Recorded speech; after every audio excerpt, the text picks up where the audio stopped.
So hello guys, good evening. और अभी तक हमने जो देखा था वो सेशन 3 था, ठीक है। कोर जावा की जो हम सीरीज़ रन कर रहे हैं वो सेशन 3 थी, और अब जो हम करने वाले हैं वो सेशन नंबर 4 है। जो भी है सब एक कंटिन्यूएशन है, सब एक पैटर्न फॉलो कर रहे हैं। और आज जितनी भी सीरीज़ अभी हम बना रहे हैं या जितना भी लेक्चर चल रहा है वो एक पैटर्न फॉलो कर रहा है। ये उन वीडियोस में नहीं है कि रैंडमली कोई टॉपिक पिक किया या फिर कुछ भी अपलोड किया, नहीं, ऐसा कुछ नहीं है। मैंने पहले भी बताया है शायद, ठीक है, कि I was involve in teaching programs और I had a teaching experience also. So as per my experience, ठीक है, पिछले एक्सपीरियंस सभी को मिलाकर ये एक जर्नी है, ये एक प्रोसेस है, ठीक है। तो हमने ऐसा करिकुलम डिवाइस किया है, एक ऐसे करिकुलम को फॉलो कर रहे हैं जो कि सारी चीज़ों को अलाइन कर रहा है, एक दूसरे से कनेक्ट कर रहा है। तो ये जो सेशन 4 है, ठीक है, वो सेशन नंबर 3 का कंटिन्यूएशन है, ठीक है। उसी को एक्सटेंड करेंगे और धीरे धीरे हम एक टाइम आएगा जब पूरी जावा कंप्लीट हो जाएगी, जब आप पूरी तरह से एक प्रोग्रामर बन जाओगे, आप खुद ही हैंडल करने लगोगे। सो बेसिकली आज जो हम पढ़ने वाले हैं वो पिछले दिन हमने पढ़ा था कि कंपाइलेशन क्या होता है, कंपाइलर क्या होते हैं, असेंबलर क्या होते हैं, इंटरप्रेटर क्या होते हैं ऑलरेडी, ठीक है। अब जो हम पढ़ने वाले हैं वो थोड़ा सा आगे का है कि हमने क्यों बेसिकली इसके बारे में डील किया था। So let me jump into the topic without wasting much of the time, ठीक है। देखो, सबसे पहले तो बात आती है कि जब भी हम कोई प्रोग्राम लिखते हैं, फॉर एग्जांपल यहाँ पे बात करते हैं, तो जैसे मैंने ये फाइल्स क्रिएट की हैं, तो हम अगर कोई भी फाइल क्रिएट करते हैं तो उसको सेव करते हैं। तो जब हम सेव करते हैं तो उसे कोई ना कोई एक्सटेंशन देते हैं, जैसे .txt, अगर टेक्स्ट फाइल है तो .txt हम लिखते हैं। XML फाइल है, शायद आप जानते होंगे, लेकिन नहीं जानते फिर भी .xml एक्सेल की फ़ाइल हैं, बहुत सारी फाइल हैं, वर्ड्स की फ़ाइल हैं, .odt फाइल्स हैं। तो हम उनको कोई ना कोई क्या देते हैं, एक्सटेंशन देते हैं। जैसे HTML है तो उसके .html भी लिखते हैं। इसी तरह प्रोग्रामिंग लैंग्वेजेस में भी क्या होता है, जब हम कोई प्रोग्राम बनाते हैं किसी लैंग्वेज में तो उसे भी एक एक्सटेंशन देते हैं, ठीक है। फॉर एग्जांपल जैसे आपने बनाया, ठीक है, मान लो एक आप प्रोग्राम लिख रहे हो डेमो, ठीक है, कोई एक प्रोग्राम आप बना रहे हो डेमो। तो अगर आप सी में लिख रहे हो, फॉर एग्जांपल आप सी में लिख रहे हो, सी लैंग्वेज, ठीक है, अगर आप सी लैंग्वेज में लिख रहे हो, तो इसे आप दोगे क्या, मान लो फाइल का नाम है डेमो, ठीक है, demo.c, ये आपका प्रोग्राम है, तो आप इसे दोगे demo.c, ओके, ठीक है। अगर आप C++ लैंग्वेज में लिख रहे हो, फॉर एग्जांपल आप C++ लैंग्वेज में लिख रहे हो, तो इसका जो एक्सटेंशन होगा, मान लो फाइल का नाम वही है, ठीक है, प्रोग्राम का हमारे नाम है डेमो, ठीक है, तो इसका जो एक्सटेंशन होगा .cpp, ठीक है। तो ये चीज़ें होती हैं। अब क्योंकि हम जावा पढ़ रहे हैं तो इसलिए हमें जावा में भी जानना ज़रूरी है। तो अगर मैंने कोई जावा की फ़ाइल लिखी या जावा का प्रोग्राम लिखा, ठीक है, तो और उसे सेव करना है मुझे, ठीक है। सपोज़ जावा के प्रोग्राम का नाम भी क्या है, डेमो ही है, तो मैं उसे लिखूँगा demo.java। हम प्रैक्टिकल करेंगे, बेसिकली मैं आपको ये बताना चाह रहा हूँ कि क्या एक्सटेंशन होता है जावा का, इसीलिए मैं आपको पीछे का बैकग्राउंड बता रहा हूँ। तो अगर सी लैंग्वेज है तो demo.c, C++ लैंग्वेज है demo.cpp, जावा लैंग्वेज है तो demo.java, ठीक है। और डेमो मतलब ये हमारी फ़ाइल का नाम है, सिंपल सी। जैसे आप कोई टेक्स्ट फाइल हुई तो आप लिखते हो demo.txt, मान लो मैंने अपने नाम से कोई फ़ाइल क्रिएट की तो अंकित.txt, ठीक है, ऐसे हम लिखते रहते हैं। तो उसी तरह अगर आप जावा का कोड लिख रहे हो या जावा के प्रोग्राम से लिख रहे हो या जावा की क्लासें बना रहे हो तो वो demo.java के नाम से सेव होंगी। बस आपको इतना समझना है कि जावा का प्रोग्राम है या जावा की फ़ाइल है तो उसके पीछे demo.java होगा। फॉर एग्जाम्पल मैं आपको दिखाना चाहूँगा, लेट मी सी, ठीक है, मैं आपको दिखाता हूँ, शायद मेरे पास कुछ पड़ा हो, कोड प्रैक्टिस, हाँ, तो मैं यहाँ पे कोड करता हूँ DAO प्रैक्टिस, मैंने बहुत सारी AOP, SRC, मेन, जावा, मैंने बहुत सारे पैकेजेस बनाए हैं, वो सब आप खुद करोगे, ठीक है, ट्रस्ट मी, आप खुद करोगे। देखो, ये मेरी एक जावा की फ़ाइल है, इसकी प्रॉपर्टीज़ देखो, मैं उबंटू सॉफ्टवेयर यूज़ कर रहा हूँ, बता दूँ, विंडोज़ ऑपरेटिंग सिस्टम नहीं है, ये उबंटू सॉफ्टवेयर है। तो थोड़ा सा नहीं, आपको जो विंडोज़ यूज़ करते हैं तो उसको अलग दिखेगा, बट सब कुछ वही है, ठीक है, ठीक है। मैं आपको वो भी सिखा दूंगा कि विंडोज़ में कैसे काम करते हैं, उबंटू पे भी कैसे करते हैं, लेकिन उन सब चीज़ों का एक समय है, एक साथ कुछ भी नहीं सीखा जा सकता है, और अलग अलग चीज़ों के पीछे भागोगे तो ना यहाँ के रहोगे ना वहाँ के। इसलिए धीरे धीरे पेशेंस रखो, हर चीज़ आएगी। Hand over your empty brain to me, सीधे, ओके। और कंसंट्रेशन, कंसिस्टेंस, ठीक है, और पेशेंस, 3 चीज़ें रखो, सब कुछ आएगा। और रेगुलरली फॉलो करना है। अब देखो, जैसे मैंने एक प्रोग्राम बनाया है, ये मेरी एक क्लास है, समझ लो अभी प्रोग्राम है परफॉर्मेंस मॉनिटरिंग एडवाइस डॉट जावा, तो ये इसका एक्सटेंशन क्या है, डॉट जावा। तो इससे समझ में आता है कि ये जावा की फाइल है, और देखो इसका सिंबल भी, ठीक है, ये ऑलरेडी इससे भी समझ में आता है, सॉसर विथ ये टी कप, ठीक है, तो ये समझ में भी आ जाता है सिंबल से कि ये डॉट जावा की फाइल है, इसमें जावा कोड लिखे गए हैं, ठीक है। तो यही मेरा बताने का मकसद था कि इसमें डॉट जावा का एक्सटेंशन होगा। अब सुनो, मेन मुद्दा अब शुरू होता है कि हमने कंपाइलर ट्रांसलेटर के बारे में क्यों बात की थी, इंटरप्रेटर असेंबलर इन सब के बारे में क्यों बात की थी, वो मेन मुद्दा यहाँ पे शुरू होता है। मान लो मैंने कोई फाइल लिखी, ठीक है, मान लो मैंने कोई फाइल लिखी, for example A to Z मैंने डेमो ही लिखी और उसको नाम दिया सी, ठीक है, इसको नाम दिया सी। तो फिर इसके बाद क्या होता है, ठीक है, इसके बाद प्रोग्राम में दो चीज़ें होती हैं आफ्टर सेविंग, ठीक है, आफ्टर सेविंग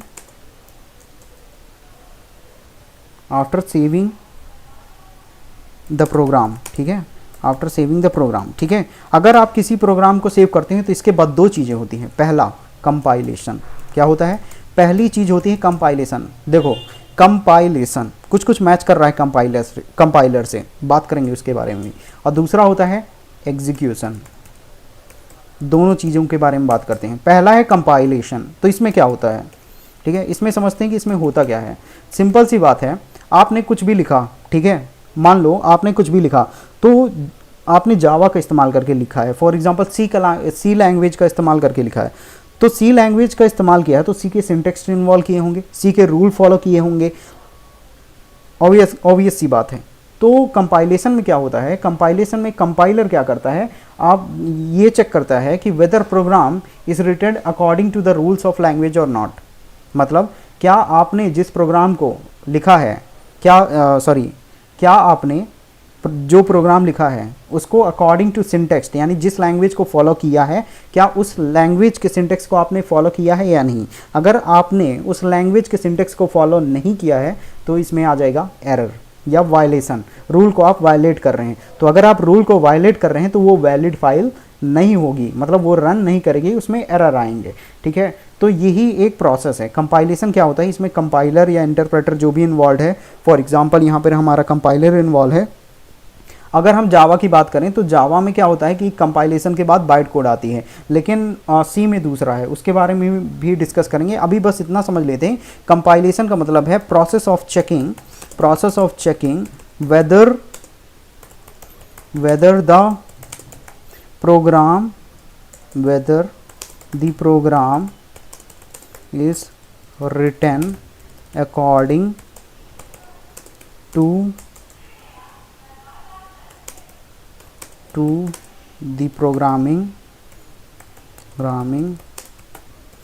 लैंग्वेज और नॉट। इसी को हम क्या बोलते हैं, कंपाइलेशन बोलते हैं, ठीक है। इसको थोड़ा सा और समझ लेते हैं। कंपाइलेशन का मतलब ये है, मान लो आपने पाइथन में लिखा, ठीक है, पाइथन का कोड कर रहे हो, तो पाइथन में लिख रहे हो तो क्या करता है कंपाइलर या जो भी है, ठीक है, वो चेक करता है क्या आपने रूल को फॉलो किया है कि नहीं, पाइथन प्रोग्रामिंग लैंग्वेज के रूल को फॉलो किया है कि नहीं। इसी तरह सी में भी क्या आपने सी की प्रोग्रामिंग लैंग्वेज, सी लैंग्वेज के रूल्स या सिंटेक्स को फॉलो किया है या नहीं। अगर नहीं किया है तो उसमें डेफिनेटली सी बात है सिंटेक्स एरर है, ठीक है, और भी कुछ एरर होंगे तो वो डेफिनेटली शो अप करेगा। तो ये हमारा कंपाइलेशन होता है। फिर इसके बाद क्या होता है, इसके बाद जो होता है वो है एग्जीक्यूशन, ठीक है। एग्जीक्यूशन में क्या होता है, ठीक है, और एग्जीक्यूशन में क्या होता है, हम रन करते हैं। लेकिन इससे पहले ये समझ लेते हैं कंपाइलेशन के बाद क्या हो जाता है। बेसिकली सी का मुझे थोड़ा सा कन्फ्यूज़न है, लेकिन हाँ मुझे याद है। मान लो सी और C++ की हमारी फाइल है, ठीक है, मान लो सी और सी, क्योंकि मैंने बहुत पहले ये सीखा था तो थोड़ा सा भूल रहा है, लेकिन फिर भी मुझे याद है, आई कैन रिटेन। सी और C++ का प्रोग्राम है, ठीक है, लिख लेते हैं यहाँ पे, C और C++ का प्रोग्राम है। तो आप इसे कंपाइल करेंगे, ठीक है, यानी कि कंपाइलेशन होगा, ठीक है। कंपाइलेशन होने के बाद, ठीक है, कंपाइलेशन होने के बाद क्या करता है, ये ऑब्जेक्टिव कोड पैदा करता है। क्या कोड पैदा करता है, ऑब्जेक्टिव कोड पैदा करता है, ठीक है। ये C और C++ प्रोग्राम का है। लेकिन जावा में क्या होता है, जावा प्रोग्राम के बाद, कंपाइलेशन के बाद हमारा क्या जनरेट होता है, बाइट कोड। ये मैं आपको नहीं डेप्थ में समझाऊंगा, थोड़ा सा टाइम लगेगा, क्योंकि मुझे एग्जीक्यूशन बताना कि एग्जीक्यूशन क्या होता है, फिर इसके बाद हम कंबाइन कर देंगे दोनों को, नॉलेज में बेटर अंडरस्टैंडिंग आ जाएगी। सो यहाँ पे हमने सीखा इन दो लाइन में कि अगर हमारे पास सी और सी प्लस प्लस प्रोग्राम है तो अगर हम इसे कंपाइल करेंगे या जिस प्रोसेस को हम कंपाइलेशन बोल रहे हैं तो इसके बाद एक कोड पैदा होगा, ऑब्जेक्टिव कोड होगा। इसको ऑब्जेक्टिव कोड को हम नहीं समझ सकते हैं, ठीक है, ये मशीन को समझ में आता है, ठीक है, ये हमारी समझ के बाहर है, ठीक है। अगर हम जावा प्रोग्राम ले रहे हैं तो हम कंपाइलर का इस्तेमाल करेंगे और कंपाइल करेंगे, इस प्रोसेस को हम कंपाइलेशन बोलते हैं, जिसमें ये चेक होता है कि क्या हमारा जो कोड है वो जावा लैंग्वेज को फॉलो कर रहा है या नहीं, उसकी सिंटेक्स को फॉलो कर रहा है कि नहीं, ठीक है। अगर सक्सेसफुल है तो क्या पैदा होगा, हमारा क्या जनरेट होगा, बाइट कोड जनरेट होगा, ठीक है। तो हम यहाँ तक समझे, ठीक है। अब इसके बाद समझते हैं कि कंपाइलेशन, जैसे मैंने बोला कि हर प्रोग्राम यानी कि हर जो फाइल आप .java.c करते हो, ठीक है, तो वो दो स्टेजेस से गुजरती है। पहला है कंपाइलेशन, दूसरा है एग्जीक्यूशन, ठीक है। तो कंपाइलेशन में या तो ऑब्जेक्टिव कोड पैदा होगा या तो बाइट कोड पैदा होगा, बाइट कोड पैदा होगा। जावा के केस में बाइट कोड पैदा होता है, सी प्लस प्लस प्रोग्राम के केस में ऑब्जेक्टिव कोड होता है, और दूसरी लैंग्वेजेस का मुझे पता नहीं है ऑनेस्टली, ठीक है। तो औरों का नहीं पता पर इनका पता है, ठीक है। अब बात करते हैं एग्जीक्यूशन। एक तो हो गया कंपाइलेशन, एग्जीक्यूशन में क्या होता है, एग्जीक्यूशन तो ये तो बहुत सरल है, नाम से ही समझ में आता है। एग्जीक्यूशन का मतलब है किसी चीज़ को एग्जीक्यूट करना। 1 second, let me have water. Execution का मतलब होता है कि किसी चीज़ को एग्जीक्यूट करना। एग्जीक्यूट करने का मतलब है रन करना, ठीक है। एग्जीक्यूट करने का मतलब होता है रन करना, इसे हम क्या बोलते हैं, एग्जीक्यूशन प्रोसेस बोलते हैं, ठीक है। या फिर लिख सकते हैं रनिंग द कंपाइल्ड कोड्स, क्योंकि कोड की बात कर रहे हैं तो running the compiled codes and generating output is called execution process. Execution is called execution process, ठीक है। तो हमने यहाँ तक समझ लिया, ठीक है। अब समझते हैं कि ये जो बातें कर रहे थे उसका नहीं डिटेल्ड ओवरव्यू समझने की कोशिश करते हैं। Let me show you in paint brush. मान लो मेरे पास एक प्रोग्राम है, ठीक है, मान लेते हैं मेरे पास एक प्रोग्राम है जो कि सी या सी प्लस प्लस का प्रोग्राम है, ठीक है। इस प्रोग्राम का नाम देते हैं demo.c, ठीक है, या CPP है, CPP है, ठीक है। ये एक प्रोग्राम है, ये मैंने लिखा है, ठीक है, ये मैंने लिखा है, तो इसे हम क्या बोल सकते हैं, इसे हम बोल सकते हैं सोर्स कोड, राइट। ये तो डायरेक्शनल, सॉरी, ये मेरे लिए पेंट ब्रश नया है क्योंकि मैं उबंटू पे काम कर रहा हूँ, इसलिए थोड़ा सा वक्त लगेगा। जस्ट गिव मी, ओके, ठीक है, कोई ना, टेक्स्ट से काम चलाते हैं, एरोस का कम इस्तेमाल करते हैं, ओके ओके। सो ये मेरा demo.c और CPP है, क्योंकि मैंने लिखा है तो इसे मैं बोलूँगा सोर्स कोड, क्योंकि ये प्रोग्राम, मैं मतलब यहाँ पर प्रोग्रामर है, ठीक है, मैं अपने आप को प्रोग्रामर समझता हूँ और हूँ, ठीक है। तो यहाँ पे सोर्स कोड, ओके। सो ये मेरा एक सोर्स कोड है, ठीक है। अब ये सी की फाइल है, तो अब क्या होगा समझते हैं। मैंने इसको भेजा कंपाइलेशन के लिए, क्या भेजूंगा, मैंने पहले ही बताया है कि कोई भी फाइल है दो चीज़ों से गुजरती है, कंपाइलेशन और एग्जीक्यूशन। तो इसका मतलब स्टेप नंबर 1 एक्टिव हुआ हमारा। स्टेप नंबर 1 क्या था हमारा, come on man, how to place this one, no this is not, I want to drag it there, come here, okay, why this is like this, this is Ubuntu, so I don't have paint brush over here, so that's why I'm learning also. Actually I changed my OS, I wanted to learn Ubuntu, so I am doing these things. So now I cannot, 1 second, give me 1 second, सीधी आ जा भाई line, ये तो यहाँ से ही होती है। I'm extremely sorry, ये paint brush, how to do this one, is going this way, okay, I'm understanding this, let me bring it here, okay, give me a second, control let be here, let's see here what's happening, okay, this will be dragged, okay, I'm getting it, okay, this is the directional, yes, we are able to do that, thank God. Okay ठीक है, अब इसको थोड़ा सा align कर देते हैं। ठीक है, sorry for consuming the time, but मेरा भी टाइम कंज्यूम हो रहा है। ठीक है, अब देखो ये मेरा सी सोर्स कोड है demo.c में मान लो कर रहे हैं, तो इसको हम भेजेंगे कहाँ के लिए, हम इसको भेजेंगे कंपाइलेशन के लिए। ठीक है, तो इसको भेजते हैं कंपाइलेशन के लिए। ओके लेट्स राइट डाउन, ये गई फाइल हमारी कंपाइलेशन विद बोल्ड।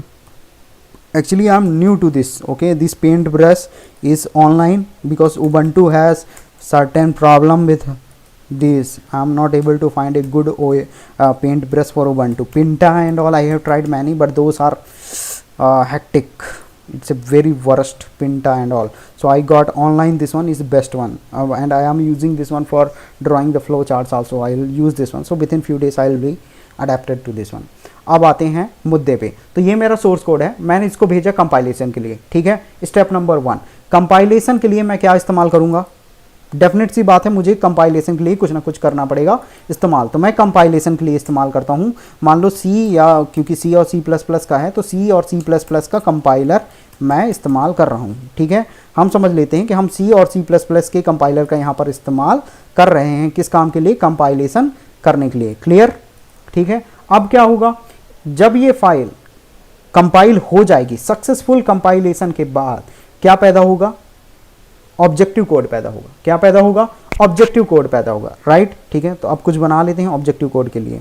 ठीक है, यहाँ पे अगर हम राइट क्लिक करते हैं तो ऑलरेडी ऑटोमेटिक ऑप्शंस आते हैं। Okay okay, this is fine, this is good, interesting. ठीक है, तो अब ये पैदा करेगा ऑब्जेक्टिव कोड्स। तो ऑब्जेक्टिव कोड, क्योंकि ये demo.c है तो, या CPP है, तो इसका ऑब्जेक्टिव कोड कुछ ऐसा पैदा होगा, demo.obj। हम नहीं समझ सकते, ऑनेस्टली बता दूं। ठीक है, क्योंकि ये मशीन समझेगी, क्योंकि उसने कंपाइल करके बदला है उस फॉर्मेट में जिसमें मशीन पढ़ सकती है। ठीक है, अब हम क्या करेंगे, स्टेप नंबर 2। ठीक है, ये हमारा कंपाइल्ड कोड्स है। कंपाइल्ड कोड्स मतलब according to the programming language है। किसके अकॉर्डिंग है, according to the programming language है। Let me highlight this one also. Bro, teaching in paintbrush with a newly adopted V is really consuming time. Okay, ठीक है, तो ये हमारा क्या हो गया, हमारा ये कंपाइल्ड कोड होगा। ठीक है, कंपाइल्ड कोड, क्योंकि ये कंपाइलेशन के बाद पैदा हुआ है तो हम इसे कंपाइल्ड कोड बोल देते हैं। स्टेप नंबर 1 कंप्लीट हुआ, सक्सेसफुल हुआ। अब बारी आई स्टेप नंबर 2 की। ठीक है, अब बारी आई किसकी, स्टेप नंबर 2 की। तो स्टेप नंबर 2 का मतलब है हमें क्या करना होगा, एग्जीक्यूशन। राइट, हमें क्या करना होगा, एग्जीक्यूशन। तो अब हम भेजते हैं इस कोड को किस काम के लिए, एग्जीक्यूशन के लिए भेजते हैं। ठीक है, सो मैं भेज रहा हूँ इसे एग्जीक्यूशन के, EXECUTION। एग्जीक्यूशन मतलब रन कर रहे हैं, इस प्रोग्राम को हम क्या करने वाले हैं, रन करने वाले हैं। तो जब हम इसे रन करेंगे तो क्योंकि ये सी और सी प्लस प्लस का है तो ये क्या पैदा करेगा, ये एग्जीक्यूटेबल कोड पैदा करेगा। क्या पैदा करेगा, एग्जीक्यूटेबल कोड। मतलब एग्जीक्यूटेबल कोड का मतलब है इसका एक्सटेंशन जो होगा, क्या होगा, इसका एक्सटेंशन जो होगा EXE होगा। क्या होगा, EXE, demo.exe। ठीक है, ये हमारा क्या होने वाला है, ये हमारा एक्सटेंशन होने वाला है। ये कब होगा, ये तब होगा जब हम सी और सी प्लस प्लस फाइल को रन करेंगे। ठीक है, demo.c है और हमने इसे कंपाइल किया सी और सी प्लस प्लस कंपाइलर को इस्तेमाल करके, तो ये कंपाइल्ड कोड पैदा करेगा। इसको हम नाम दे रहे हैं demo.obj, ऑब्जेक्टिव कोड जिसे हम बोलते हैं, और इसे एग्जीक्यूशन के लिए भेजेंगे। और जब हम एग्जीक्यूट करेंगे, एग्जीक्यूट करेंगे मतलब रन करेंगे, तो हमारी एक फाइल पैदा होगी जिसका नाम होगा demo.exe। और यही फाइल, यकीन मानो यही फाइल, ठीक है, demo.exe, ठीक है, यही फाइल क्या होती है हमारी, एक्चुअली में एग्जीक्यूट होती है। ठीक है, यही फाइल क्या होती है, हमारी मशीन रन करती है। ठीक है, इसी फाइल को हमारी मशीन क्या करती है, रन करती है।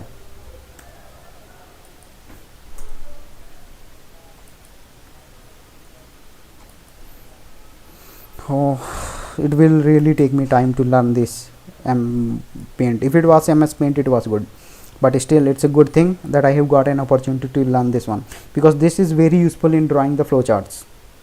Okay, सो हमने ये समझ लिया, यहाँ तक हमारी चीज़ें कंप्लीट हुई, ठीक है। किसी को यहाँ तक कोई कन्फ्यूज़न नहीं होनी चाहिए। मान लो तुमने फाइल लिखी सी में तो या C++ में, तो सी में लिखोगे demo.c, सेव करोगे, डेमो तुम्हारी फाइल का नाम है, .c लगाओगे। C++ है तो demo.cpp लगाओगे। इसे हम बोलेंगे सोर्स कोड, क्योंकि प्रोग्रामर यानी कि मैंने लिखी है या तुमने लिखी है। फिर हम इसको भेजेंगे कंपाइलेशन के लिए, ठीक है। और जब हम, क्योंकि हम C और C++ में लिख रहे हैं तो उन्हीं के कंपाइलर इस्तेमाल होंगे, C कंपाइलर होगा या C++ कंपाइलर होगा। इसके बाद कोड जो पैदा होगा एक दूसरी फाइल बन जाती है, मतलब demo.c के अलावा एक दूसरी फाइल बनेगी जिसका नाम होगा demo.obj। demo.c तो रहेगी ही, पर demo.obj भी आ जाएगी, कंपाइल्ड कोड्स। फिर हम इस फाइल को क्या करेंगे, एग्जीक्यूशन यानी कि रन करने के लिए भेजेंगे। जब हम रन करने के लिए भेजते हैं तो एक अनदर फाइल पैदा होगी जिसे हम demo.exe बोलते हैं, और इसके बाद फाइल क्या हो जाएगी, हम क्या करेंगे, demo.exe को रन करेंगे। मतलब मशीन demo.exe को रन करेगी और आपके प्रोग्राम में जो भी लॉजिक लिखा होगा, जो भी काम हो रहा होगा, वो एग्जीक्यूट होगा। ये केस कब होता है, ये केस होता है तब जब हम C और C++ का इस्तेमाल करते हैं। लेकिन जावा में ऐसा नहीं है। जावा एक प्लेटफॉर्म इंडिपेंडेंट केस है, ठीक है। जावा क्या है, जावा प्लेटफॉर्म इंडिपेंडेंट है। और यहीं पर अगले वीडियोस पे क्योंकि मैं इसको थोड़ा सा एंड करूंगा, I have some important work, लेकिन अगली वीडियोस में हम जरूर समझेंगे कि जावा प्लेटफॉर्म इंडिपेंडेंट क्यों है, ठीक है। और जावा के केस में क्या होता है, यहाँ भी कंपाइलेशन और एग्जीक्यूशन होता है, लेकिन जावा बनाने वालों ने यानी कि सन माइक्रोसिस्टम ने या जेम्स गोसलिंग ने बहुत एडिशनल दिमाग लगाया था, ठीक है। इसी वजह से जावा किसी भी मशीन में रन की जा सकती है, ठीक है। डिस्पाइट ऑफ आप विंडोज़ ऑपरेटिंग सिस्टम यूज़ करो या उबंटू ऑपरेटिंग सिस्टम यूज़ करो, एक फाइल विंडोज़ ऑपरेटिंग सिस्टम में बनी हुई जावा की फाइल उबंटू ऑपरेटिंग सिस्टम में रन की जा सकती है, बट C और C++ में ऐसा नहीं है, मशीन डिपेंडेंट है। अगर विंडोज़ में C की फाइल बनी हुई है और आप दूसरे ऑपरेटिंग सिस्टम में रन करने की कोशिश करोगे तो वो नहीं चलेगी, ठीक है। लेकिन जावा में फ्लेक्सिबिलिटी है, प्लेटफॉर्म इंडिपेंडेंट इसे बोलते हैं। एक सिस्टम में बनाई गई फाइल दूसरे सिस्टम में काम करती है और वो बहुत ही आसान है। उसको समझने के लिए थोड़ा सा नहीं अटेंशन की ज़रूरत है, मुझे एक सेशन की ज़रूरत होगी तो मैं उसको उसमें समझा दूंगा। Thank you, have a nice day.